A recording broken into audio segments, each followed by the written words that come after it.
Muy buenas tardes con todos los participantes. Vamos a empezar esta tele y está programada para el día de hoy. Muy buenas tardes, estimados participantes. Los saludamos desde la Dirección de Infosalud, de la Dirección de Telesalud, Referencia y Urgencias del Ministerio de Salud del Perú. Hoy, miércoles 21 de diciembre, tengo el agrado de presentar la Tele-IEC, que es Teleinformación, Educación y Comunicación, con el tema ¿Cómo actuar ante un dolor abdominal?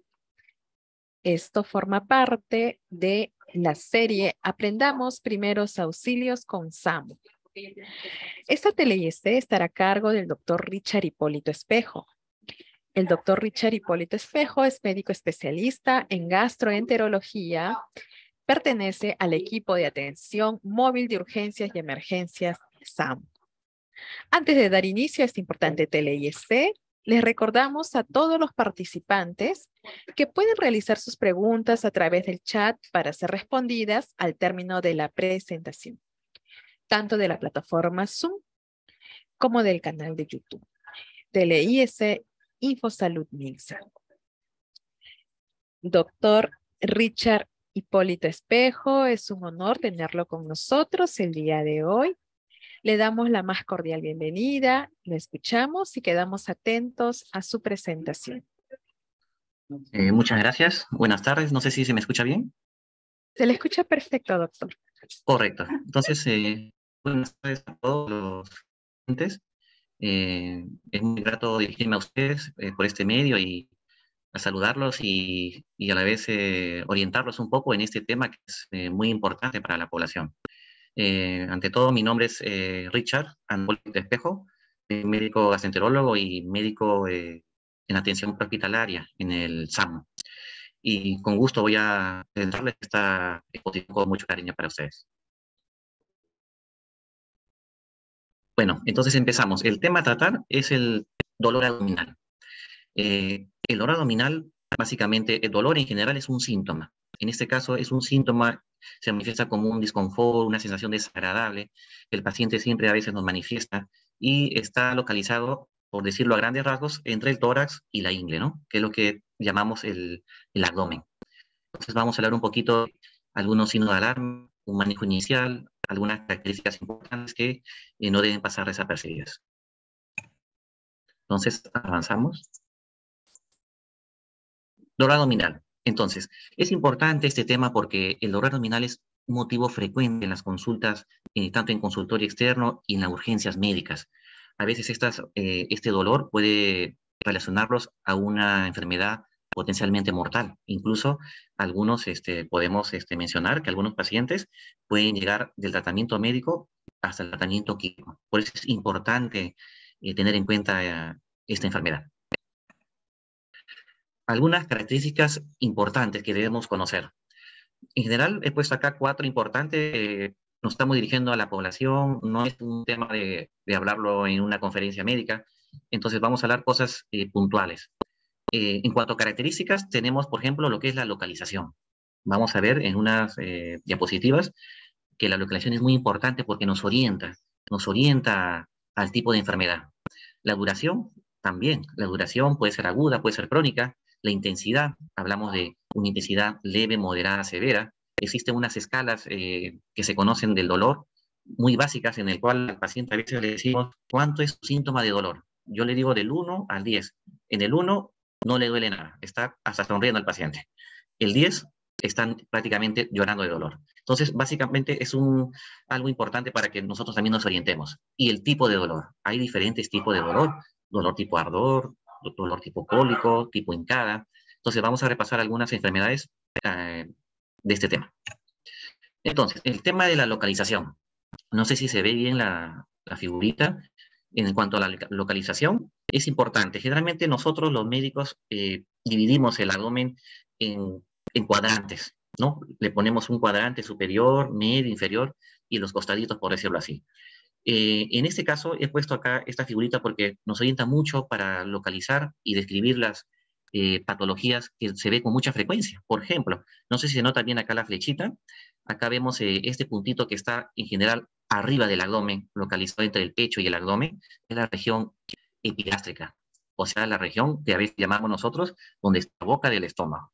Esta localización nos indica cuando hay un dolor moderado, severo, generalmente se relaciona a las áreas, relaciona al estómago. Una enfermedad importante, por ejemplo, es la gastritis aguda, la gastritis crónica, las úlceras gástricas, que es un dolor localizado justamente a este nivel y persistente, que el paciente no tolera. Otra área de dolor es la que están al lado derecho del abdomen. A veces le decimos al paciente dónde se localiza su dolor. Nos dice el doctor del ombligo al lado derecho. Entonces, al lado derecho encontramos la zona en la parte superior de las vías biliares. ¿Qué contiene las biliares? El hígado, la vesícula, los conductos biliares, donde ahí a veces aparecen algunas enfermedades que son comunes. ¿Cuáles son? Por ejemplo, los cálculos biliares. Es una enfermedad muy frecuente. Generalmente lo asociamos a pacientes que tienen, por ejemplo, sexo femenino, antecedente de uso de anticonceptivos, que han tenido hijos. Estos pacientes tienen más facilidad, más susceptibilidad a tener esta enfermedad, que son cositas que hay que tener en cuenta. En esta zona también encontramos el hígado. Realmente el hígado no es un órgano que nos dé dolor, pero sí, cuando hay una compresión, cuando hay, por ejemplo, un trauma abdominal, el hígado es uno de los primeros órganos que sufre. Entonces, ahí se manifiesta también un dolor. En el área prehospitalaria, cuando vemos pacientes por accidente de tránsito o caídas, nos visualizamos mucho en la zona del abdomen porque los órganos más nobles, más importantes son el hígado y, por el otro lado, el vaso, que está en el lado izquierdo. Otro punto importante de localización es común en la parte baja y al lado derecho, lo que llamamos nosotros la fosa ilíaca derecha. Esta zona es donde se encuentra este órgano, por decirlo así, que es el apéndice. En realidad no es un órgano tal cual, incluso ya es un órgano que está prácticamente desvolucionando, digámoslo así. Pero esta inflamación de esta zona, de este apéndice, nos genera la famosa apendicitis, que es una apendicitis aguda, un cuadro agudo que nos genera a veces intervenciones quirúrgicas. Y no hay que dejar de lado en la parte baja del abdomen. Si bien es cierto, es en el área abdominal, pero es la zona baja. Y hay que tener en cuenta algunas enfermedades que sobre todo aparecen en el sexo femenino, que son, por ejemplo, una de ellas, los quistes ováricos.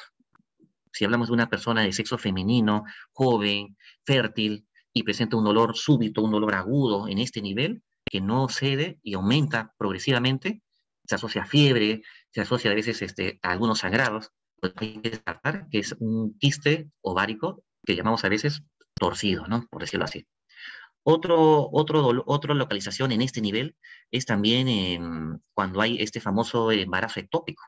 Esto también lo relacionamos en mujeres en edad fértil. El dolor es bien agudo en la zona baja del abdomen, en la zona pélvica, y hablamos de una paciente que está pues haciendo el interrogatorio, una paciente que pues está con una menorrea, o sea, lo que significa es que ha perdido la menstruación por unos días, y eso nos asocia que hay un embarazo ectópico, ¿no? Entonces, estos son los puntos principales de la localización del dolor. Espero que lo hayan comprendido.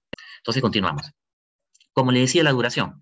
La duración del dolor, básicamente, a grandes rasgos, en dos puntos. Agudo. Un dolor agudo es un dolor entre 24 y 48 horas. Un ejemplo, por ejemplo, la apendicitis aguda. La apendicitis aguda es una enfermedad, una inflamación asociada a inflamación sistémica. ¿Qué sucede? Que esto va progresando. Mientras va progresando, aparecen signos como fiebre, náuseas, escalofríos, el dolor va en aumento, y esto en 12, 24 hasta 48 horas, y el paciente tiene que recurrir al hospital. No es un cuadro que esté más de 7 días, una apendicitis. Por eso este cuadro es importante también reconocerlo. La duración del dolor de forma crónica se denomina que es mayor a 7 días. Pacientes que tienen enfermedad crónica son gastritis crónica, pacientes que tienen, por ejemplo, problemas oncológicos, que también genera diferentes tipos de dolor ya crónicos, ¿no? Mayor de 7 días, incluso mayor a 6 meses. Los tipos de dolor, a grandes rasgos. Puse estos 3 puntos porque son los más importantes. El tipo que, como mencionamos al inicio, el tipo de dolor ardor, quemazón, doctor, siento que me quema, me arde, a nivel de la boca del estómago, es persistente, no mejora, se relaciona a la gastritis aguda o una gastritis crónica que se ha reactivado o una úlcera tanto gástrica como de la primera porción del intestino duodenal, que son las más frecuentes. El dolor tipo cólico o retorcijón, ¿no? El paciente nos menciona, doctor, he comido mi pollo frito, he comido mi chaufa, y a las horas he empezado con un dolor que se empezó al medio del abdomen, se me fue para el lado derecho, empezó un poquito con vómitos, con bilis, he tenido varios hijos, y entonces, ¿qué pensamos? En un problema de la vía biliar, ¿no? En los famosos cálculos biliares, cálculos de la vesícula. Otro tipo de dolor, el dolor tipo hincada. Dolor tipo hincada, por ejemplo, lo que le mencioné hace poco, dolor en la fosa ilíaca derecha, en la parte baja del abdomen, al lado derecho, otro siento que me hinca, algo que me está hincando, persiste, me da fiebre, me da dolor, no aguanto. Sospechamos, por ejemplo, de la apendicitis aguda, ¿no? Muy bien, son los tipos de dolor. Continuamos. Entonces acá ya vemos estas características, nosotros tenemos que ya que definir, ¿la enfermedad del paciente es un tratamiento solo médico o quirúrgico? Esa es una gran pregunta que tenemos que resolverla cuando el paciente está con dolor y hacemos ya el examen, ¿no? En caso de tratarse, por ejemplo, de una enfermedad que se opera, ¿exige una operación inmediata o puede esperar o diferirse? En realidad, esta respuesta ya puede ya a la evaluación por un cirujano general, ¿no? No voy a ahondar mucho en el tema porque no es el motivo de la charla, pero igual hay que tener presente estas cosas. Entonces paso a la siguiente para explicar un poquito mejor. Cuando el dolor es un dolor ya de 6 horas en adelante, persistente, un dolor que está comprometiendo la pared del abdomen. Hablamos de este diagnóstico que es el abdomen agudo. El abdomen agudo. El abdomen agudo no es lo mismo que dolor abdominal. El dolor abdominal es parte del abdomen agudo. ¿Qué sucede en el abdomen agudo? En el abdomen agudo ya hay un compromiso del peritoneo. El peritoneo es como la bolsita interna que cubre los órganos que están dentro del abdomen. Entonces, cuando esa bolsa, esa pared se inflama porque es susceptible a esto por diferentes motivos, hablamos ya de un abdomen agudo. El abdomen agudo es ya prácticamente un sinónimo, pero no hay que tratarlo como tal. Casi siempre amerita un estudio diagnóstico rápido y temprano para evitar una cirugía, ¿no? Probablemente cuando hablamos de abdomen agudo, algunos relacionan con cirugía. Entonces, esto es importante para evitar complicaciones. En el abdomen agudo, ¿cuáles son las causas más frecuentes? ¿Cuáles son las causas más frecuentes de abdomen agudo en nuestra población? Como le mencioné, a nivel de la zona de la región del estómago, las úlceras. Las úlceras, ¿cuál es una complicación importante de la úlcera? La perforación de la úlcera.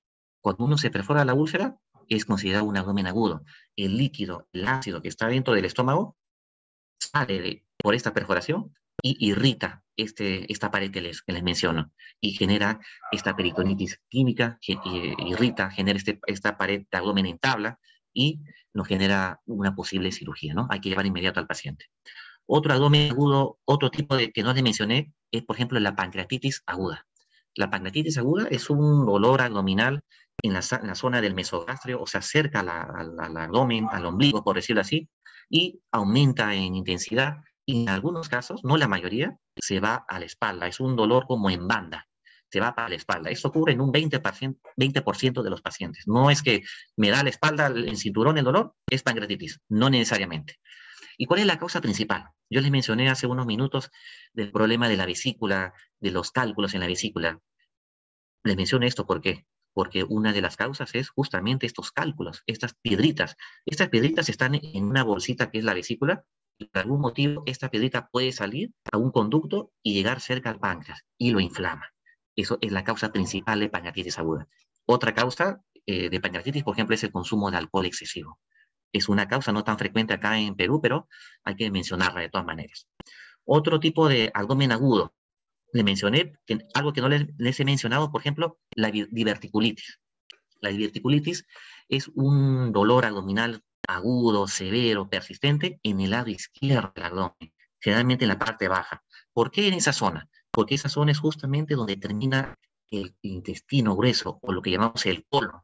El colon es el colon descendente, donde termina el colon descendente, el colon sigmoides, el recto y el ano.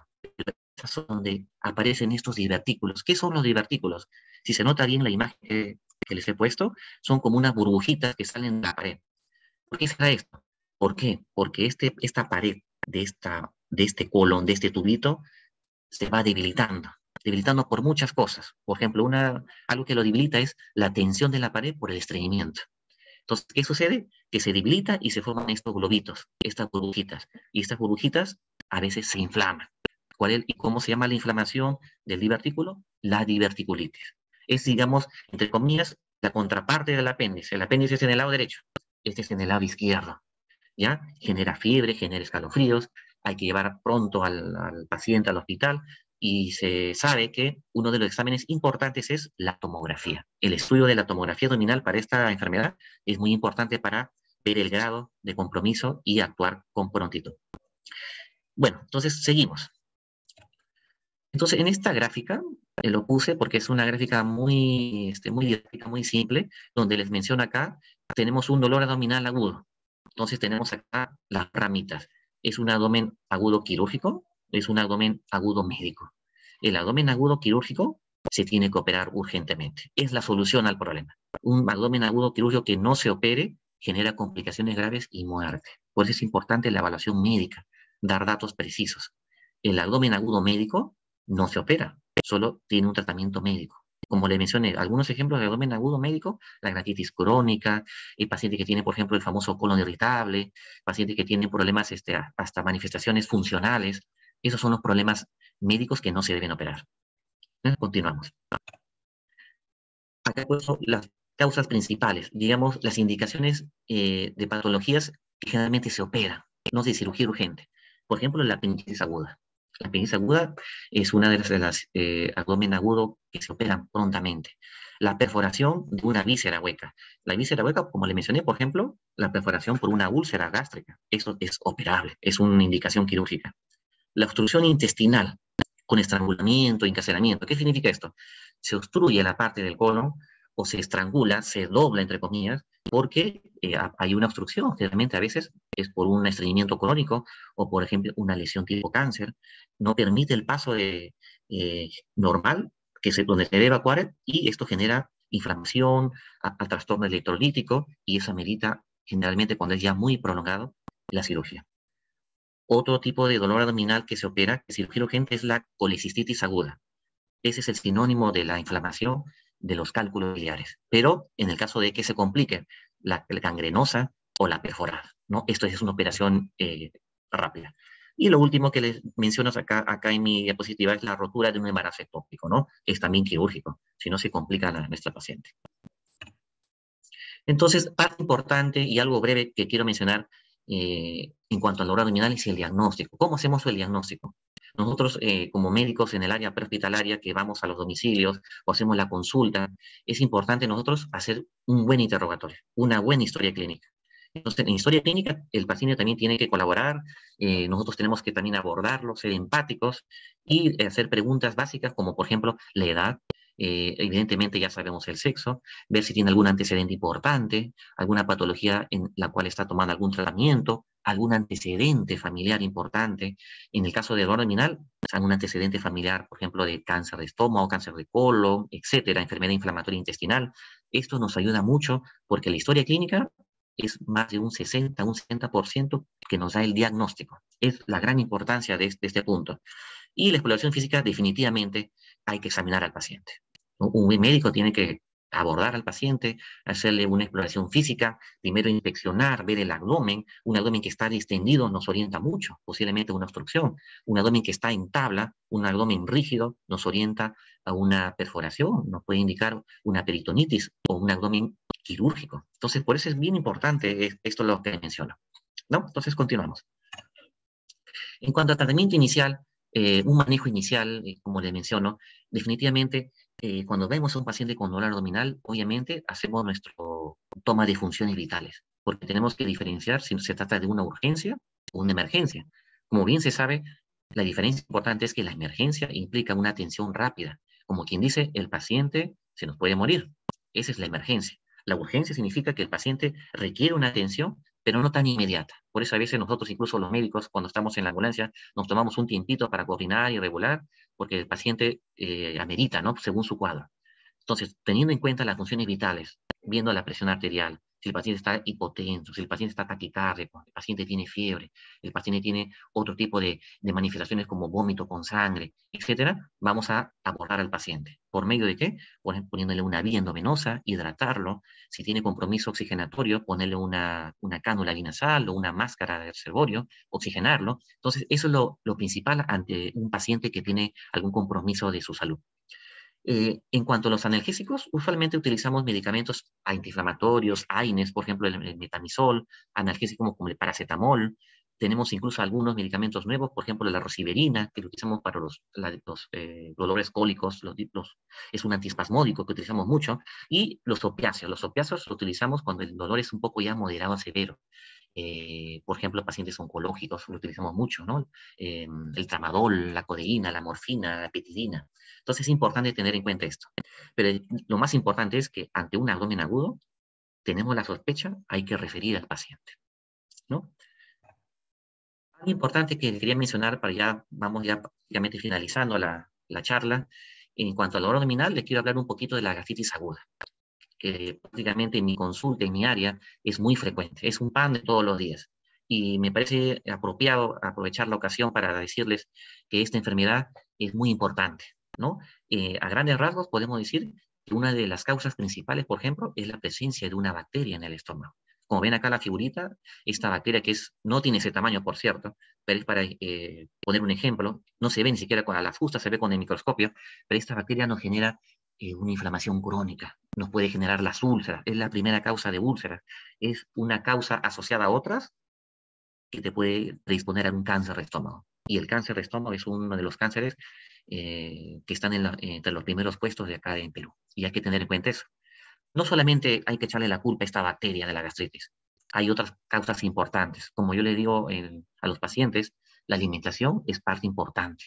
El paciente que hace desarreglos, que no come a sus horas, comidas con mucho condimento, ají, café, alcohol, este tipo de alteración en la alimentación también es una causa muy importante de gastritis que hay que tener en cuenta, ¿no? Y otra causa importante, otro punto importante que quiero mencionar, aparte de los antiinflamatorios que generan también bastante inflamación, es el estrés. El estrés, la tensión, la preocupación, en general, la ansiedad, depresión. Ahora que estamos en el contexto de pandemia, se ha visto que esta incidencia de pacientes ha aumentado. A pesar de que el paciente me diga, doctor, me he hecho mi endoscopía, estoy haciendo buena dieta, etcétera, pero tengo problemas y el estrés. Esto incluso genera hasta úlceras de estrés. Entonces es un punto importante que hay que tener en cuenta. Y por último, les quería mencionar el tema de los antiinflamatorios en pacientes adultos mayores que utilizan polifarmacia, dolores articulares, inflamaciones musculares. Son de uso muy frecuente de estos antiinflamatorios, meloxicam, diclofenaco, ibuprofeno, naproxeno. El paciente que utiliza esto crónicamente tiene mucha sensibilidad a padecer de gastritis crónica. Incluso algunos en la consulta médica le damos unos protectores gástricos. Entonces es importante también saber esto. Los síntomas en general del dolor guardó tipo quemazón, puede haber un poquito de hinchazón también abdominal, el paciente también puede manifestar náuseas, vómitos, puede haber un poquito de baja de apetito. Entonces, ante un paciente en general, esto es importante, un paciente que tenga signo de alarma, un paciente mayor de 40 años que esté empezando a bajar de peso, más de 5 o 10 kilos, sin ninguna explicación, el paciente que tiene hiporexia, no tiene apetito, el paciente que ha hecho una deposición de color negro, oscura, lo que nosotros conocemos en el término médico como melena, es una deposición como una brea brillante. Ante esto, tenemos que hacer un estudio pronto para descartar un problema gástrico importante. Entonces, por último, en cuanto al manejo de la gastritis, utilizamos estos medicamentos, por ejemplo, que son los famosos inhibidores de bomba de protones, lo que es el omeprazol, por ejemplo. Pero acá la pregunta es, ¿qué significa el omeprazol? ¿Qué es lo que hace? Lo que hace este medicamento es evitar que se produzca ácido en el estómago. Si pues, no se produce ácido, menos gastritis, menos inflamación. Esa es la explicación. Tal vez nunca le habrán dicho a los pacientes. Tenemos también antiácidos. Los antiácidos lo que hacen es proteger al estómago del ácido que ya se formó. Por eso también se utilizan estos medicamentos. Y acá le puse una figurita porque definitivamente es importante hacer este estudio de despistaje, de screening, como decimos nosotros. No todo paciente que tiene dolor se tiene que hacer el examen. Hay pacientes que tienen ya más de 40, 50 años y como un estudio inicial, como un despistaje, hacerse su endoscopía y con eso hacer estudios. Ya si requieren una endoscopía, ya me escribe, me llama, yo con gusto lo puedo atender.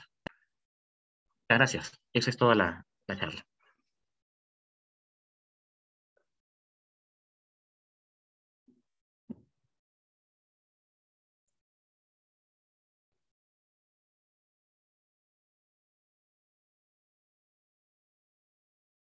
No se escucha, parece. Gracias, doctor. Ah, sí. Ok. Muchas gracias. Agradeciendo su ponencia, vamos a pasar a la ronda de preguntas para que podamos, ¿no?, resolver estas dudas de los participantes. Nos preguntan, doctor, ¿qué medicamento se le podría dar a un paciente para aliviar un dolor agudo abdominal? Correcto. Es importante, como les digo, no es evaluar al paciente primero. No es la idea, tengo un dolor, tomo mi medicamento. Si bien es cierto, hay medicamentos que alivian las molestias, pero ante un abdomen agudo, como le mencioné, un abdomen agudo es prácticamente un sinónimo de una lesión operable. Entonces, ante estos casos, es preferible hacer una llamada y acudir a una ambulancia, que el médico lo evalúe bien y hacer un traslado.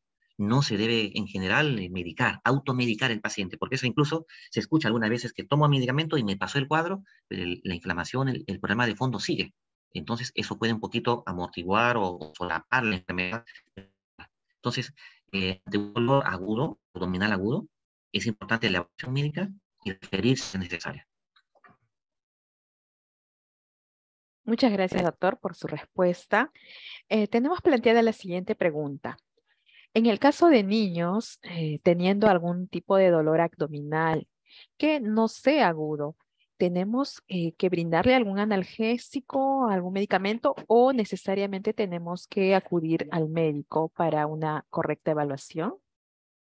Sí, sí, es cierto. Bueno, no tengo mucha experiencia en niños, no tengo experiencia, he enviado pacientes adultos, pero en general, todo paciente que manifieste un síntoma de dolor, hay que preguntarle de todas maneras, en este caso a la mamá, a los padres, porque los niños generalmente no nos dan buenos datos. En este caso hay que hacerles preguntas básicas antes de iniciar un tratamiento, ¿no? El paciente está con estreñimiento, es muy frecuente en los niños, cuántas veces al día hace su deposición, qué comió este día, comió algo antes que aparezca el dolor. Entonces, definitivamente es importante abordar estas preguntas. En niños, básicamente, algunos me preguntan y veo de repente en algunos casitos que se le hincha la barriguita. Es frecuente a veces que le den estos medicamentos tipo simeticona, gaseomet, ¿no? Generalmente es inocuo.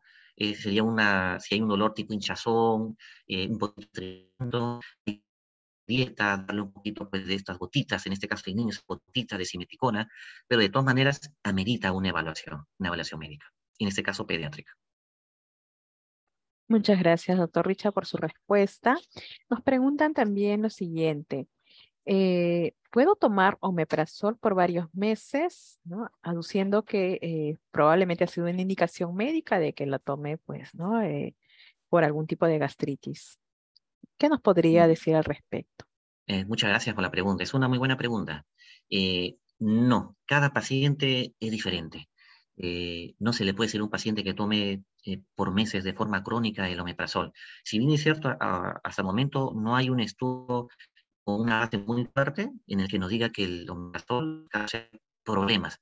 Se dice en algunos estudios, pero no están bien fundamentados, que genera a veces problema renal, el riñoncito, o genera problemas en los huesos. No está todavía del todo aclarado, pero definitivamente, generalmente los pacientes que vemos en el que damos tratamiento crónico son pacientes que tienen, por ejemplo, problemas cardíacos. Algunos pacientes adultos mayores con problemas cardíacos que toman medicamentos, por ejemplo, la aspirina, el ácido acetil salicílico, y tienen dolores abdominales, antecedentes a veces de infarto.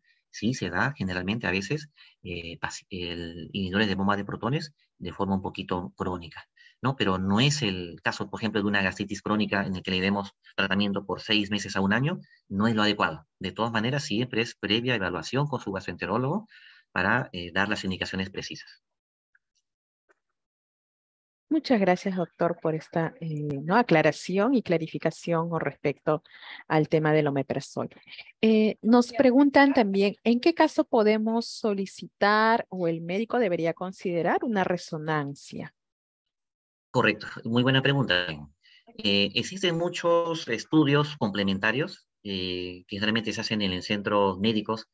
A veces no son exámenes que se encuentren al alcance de todos, ¿no? Vemos a veces deficiencias en nuestro sistema de salud.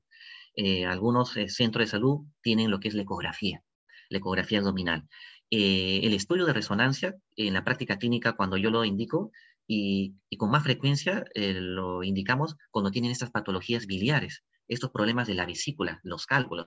Recordemos que a veces hay cálculos tan pequeños que la ecografía no lo puede ver. Hay que ver, recuerden que la anatomía del organismo es diferente. A veces, entre comillas, se puede esconder este calculito, esta piedrita, ante un paciente, sobre todo sexo femenino, antecedente de gestaciones, dolor abdominal cólico, ecografía, y no está muy clara el asunto, ante un estudio serológico de perfil hepático alterado, estamos en la obligación de pedirle una resonancia magnética, ¿no? Básicamente esa es la indicación principal. Muchas gracias, doctor. Con respecto, nos preguntan a las hernias abdominales, de presentar alguna de estas hernias abdominales, ¿es posible que el paciente llegue a presentar síntomas de dolor agudo abdominal? Sí es cierto. Sí, sí es cierto. Hay que tener en cuenta que las hernias, cuando se diagnostican a nivel de la pared abdominal, porque recordemos que esta es una pared abdominal y puede tener debilidades. Obviamente se ve más en pacientes que tienen pues un trabajo forzoso, cargan cosas, etcétera. Ante la presencia de estas hernias, siempre se requiere la evaluación del cirujano, que es el área correspondiente donde tienen que abordar. Pero cuando hay un dolor, se ve que estas hernias aparecen cuando hace esfuerzo, se ponen de color violácea y el dolor va en aumento en intensidad, eso nos indica que esta hernia se está complicando, se está estrangulando, se está encarcerando, y eso implica probablemente una cirugía inmediata. Entonces, ante un dolor en aumento severo y la hernia cambia de color, acudir definitivamente al hospital más cercano. Muchas gracias, doctor Richard. ¿No? Con esta pauta para tomar en cuenta, el dolor intenso ya es una señal muy importante a tomar en cuenta. Nos preguntan a un usuario, una usuaria, un paciente con problemas de estreñimiento, ¿qué examen recomendaría? Correcto. El estreñimiento también es una buena pregunta. Es un síntoma muy frecuente, sobre todo lo vemos más en el sexo femenino. Amerita, como les decía al inicio, hacer una buena historia clínica. Una buena historia clínica, ver si esto apareció ya desde la infancia, ver si es que es un estreñimiento reciente o es un estreñimiento crónico, hay alguna enfermedad sobreagregada. De acuerdo a esto, nosotros tomamos algunas medidas y solicitamos algunos exámenes complementarios. Por ejemplo, si tratamos de un adulto mayor, por ejemplo, nuestras indicaciones cambian en cuanto al tema de los exámenes. Un adulto mayor con baja de peso, con estreñimiento reciente, sospechamos incluso de una lesión hasta maligna. Ahí pedimos incluso exámenes tipo tomografía, pedimos y el examen que también es muy importante, que es la colonoscopia, que solo lo realizamos nosotros. En pacientes jóvenes, generalmente a veces pedimos estudios como una radiografía de abdomen para ver cómo está el, la capacidad del colon, la distensión de estas paredes, y eso un poco nos orienta. Recordemos, como otro punto, es que el estreñimiento, tanto el estreñimiento como la diarrea, también obedece a problemas funcionales. Hay pacientes que gozan de buena salud, se hacen una colonoscopia negativa, pero tengo estreñimiento, tengo estrés, tengo preocupaciones, y esto se relaciona al problema funcional intestinal, que es muy frecuente también. Muchísimas gracias, doctor, por su respuesta. Eh, Taili Fu nos hace una pregunta, pero no lo dejo a su consideración la respuesta porque dice paciente con gastritis por estrés, ¿qué medicamento se puede indicar? Ah, bueno, sí, es cierto, ¿no? Como le mencioné, el estrés, pues es una causa, de cierta forma, por decirlo, de descarte por el tema de la gastritis. Hay que evaluar al paciente.